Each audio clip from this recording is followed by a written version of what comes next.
আসসালামু আলাইকুম everyone, welcome back to my channel Meghla cooking world. আজকে আমি আপনাদেরকে খুবই সহজভাবে তৈরি করে দেখাবো chicken popcorn recipe. Chicken popcorn recipe তৈরি করার জন্য আমি এখানে চিকেন নিয়েছি, আর আমি কিন্তু এখানে চিকেনের বেস্টের মাংসগুলো নিয়েছি।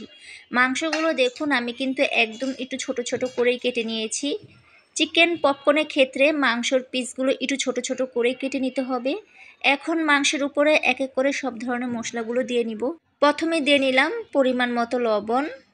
আমি এখানে সয়া সস ইউজ করব, যার কারণে লবণের পরিমাণ একটু কম দিয়ে নিলাম। এখন দিয়ে নিলাম আদা রসুনের পেস্ট। আপনাদের কাছে যদি আদা রসুনের পেস্টটা না থাকে, আপনারা চাইলে আদা রসুনের গুঁড়োটা ইউজ করতে পারেন। তারপর দিয়ে নিলাম এখন আধা চামচের থেকেও কিছুটা কম লাল মরিচের গুঁড়ো। লাল মরিচের গুঁড়োটা এর জন্যই দিয়ে নিলাম যাতে করে চিকেন পপকর্নটা একটু স্পাইসি হয়। তারপর এখন আমি দিয়ে নিলাম পরিমাণ মতো সয়া সস। আমি এখানে আরেকটা জিনিস ইউজ করব, সেটা হচ্ছে সাদা ভিনেগার। তো যাই হোক, সব কিছু দিয়ে একটু হাতের সাহায্যে চিকেনটা ভালো করে একটু ম্যারিনেট করে নিচ্ছি।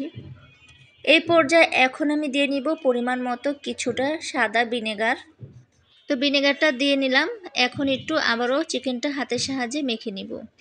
তারপর আমি চিকেনগুলো 10 মিনিটের মতো সাইডে রেস্টে রেখে দিব।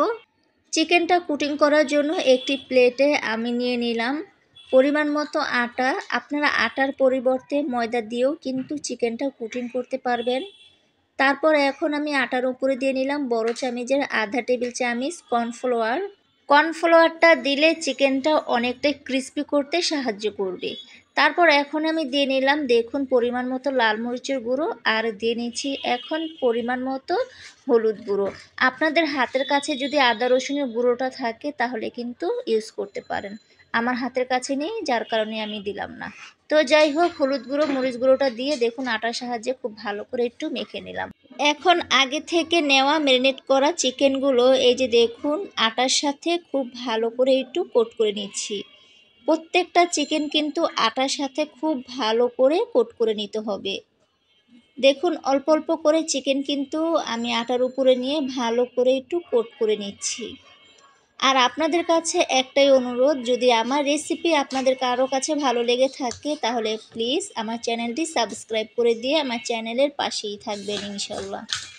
চিকেন পপকর্ন ভাজার জন্য আমি চুলায় আগে একটি প্যানে সয়াবিন তেল গরম বসিয়ে দিয়েছিলাম। তেলটা যখন হালকা গরম হয়ে আসছে, ঠিক ওই পর্যায়ে কুটিং করে নেওয়া চিকেনগুলো তেলের উপরে আমি দিয়ে নিচ্ছি। আপনারা চাইলে এই চিকেন পপকর্ন বিকেলে নাস্তা হিসেবেও খেতে পারেন এবং বাচ্চাদের স্কুলের টিফিনেও কিন্তু দিতে পারেন। অনেক বাচ্চারাই দেখবেন চিকেন খেতে অনেক পছন্দ করে, বিশেষ করে আমার ছেলে চিকেন তো অনেক পছন্দ করে।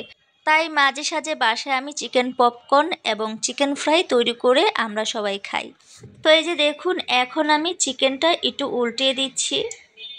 আর যখন চিকেন পপকর্নটা ভাজবেন ঠিক ওই পর্যায়ে কিন্তু চুলার জালটা একটু মিডিয়াম টু লো আঁচে রাখবেন। এতে করে দেখা যায় চিকেনের উপরটাও খুব ভালো করে ভাজা হবে এবং ভিতরটাও কিন্তু ভাজা হবে।